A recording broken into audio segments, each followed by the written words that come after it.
यह कहानी इस बात पर आधारित है कि बोलने की कला केवल शब्दों का खेल नहीं है, बल्कि यह सुनने, समझने और सही समय पर सही बात कहने की क्षमता है।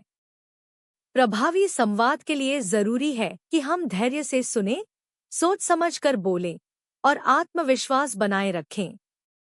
जब हमारे शब्द स्पष्ट, सटीक और दिल को छूने वाले होते हैं, तो उनका प्रभाव गहरा और लंबे समय तक रहता है।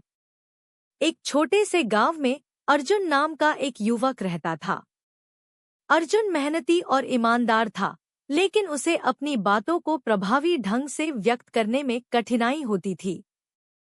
वह जब भी अपने दोस्तों से बात करता, परिवार को कोई सुझाव देता या गांव की पंचायत में अपनी राय रखता, लोग अक्सर उसकी बातों को नजरअंदाज कर देते। यह बात उसे बहुत निराश करती थी। अर्जुन ने एक दिन सोचा, अगर मैं अपनी बात दूसरों तक सही ढंग से नहीं पहुंचा पा रहा, तो इसका मतलब है कि मुझ में कोई कमी है।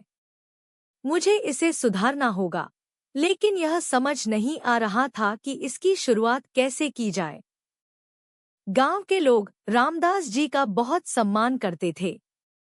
रामदास जी अपने ज्ञान और प्रभावशाली बोलने की क्षमता के लिए प्रसिद्ध थे। अर्जुन ने उनसे मदद लेने का निश्चय किया। अर्जुन ने रामदास जी से अपनी समस्या बताई। उसने कहा, दादाजी, मैं बोलने की कला सीखना चाहता हूँ। लोग मेरी बातों को गंभीरता से नहीं लेते। कृपया मुझे सिखाइए कि मैं अपनी बात प्रभावशाली तरीके से कैसे रख सकता हूँ। रामदास जी मुस्कुराए और बोले, बेटा, बोलने की कला केवल शब्दों का खेल नहीं है। यह सुनने, समझने और सही समय पर सही बात कहने की क्षमता है। इसे सीखने के लिए धैर्य, अभ्यास और आत्मविश्वास की जरूरत होती है। रामदास जी ने एक कहानी सुनाई। बहुत समय पहले एक राजा के दरबार में एक व्यापारी दो तोते लेकर आया। पहला तोता बहुत मीठी बातें करता था, लेकिन उसकी बातों में गहराई नहीं थी। दूसरा तोता चुप रहता था, पर जब बोलता तो उसकी बातों में सच्चाई और समझ होती थी। राजा ने उस तोते को अपना सलाहकार बना लिया। इससे हमें यह सीख मिलती है कि सही समय पर सही बात कहना अधिक महत्वपूर्ण है। अर्जुन ने इस बात को गहराई से समझा और इसे अपने जीवन में उतारने का निश्चय किया। अर्जुन ने अपने अभ्यास की शुरुआत लोगों को ध्यान से सुनने और उनकी समस्याओं को समझने से की। उसने रोजाना कुछ समय गांव के बुजुर्गों के साथ बिताना शुरू किया, उनकी कहानियां सुनी और उनसे सवाल पूछे। धीरे धीरे उसने महसूस किया कि सुनने की कला ही बोलने की कला को निखारने का पहला कदम है। कुछ समय बाद गांव में एक बड़ी पंचायत हुई। गांव में नई नहर बनाने की योजना पर बहस हो रही थी। लोग अपनी अपनी राय दे रहे थे, लेकिन कोई नतीजा नहीं निकल रहा था। अर्जुन ने अपनी बात कहने का फैसला किया। उसने शांत और आत्मविश्वास से कहा, हम सबका उद्देश्य गांव का भला करना है।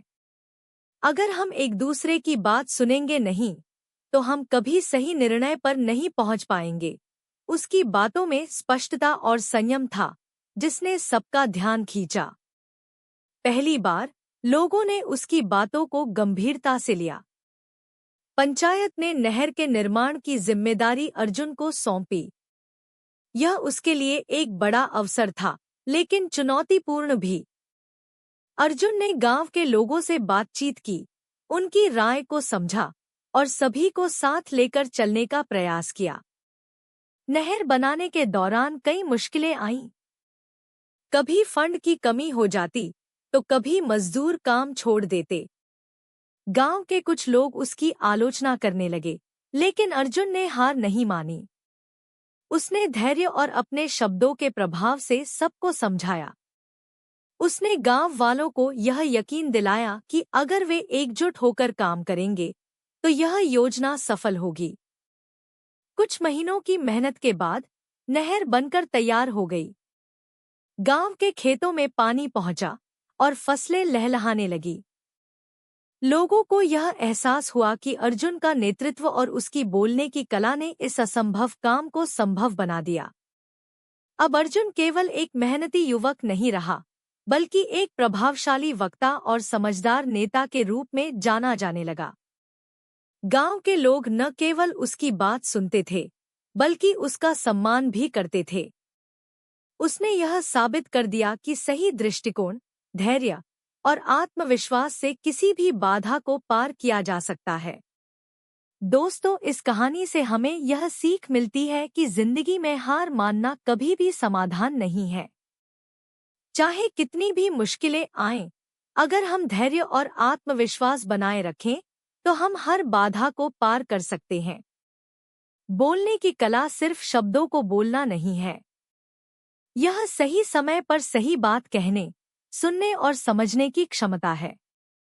जब हम धैर्य और आत्मविश्वास से बोलते हैं, तो हमारे शब्दों का असर गहरा और लंबा होता है। दोस्तों, चैनल को लाइक और सब्सक्राइब जरूर करें और बेल आइकन को दबाना ना भूलें।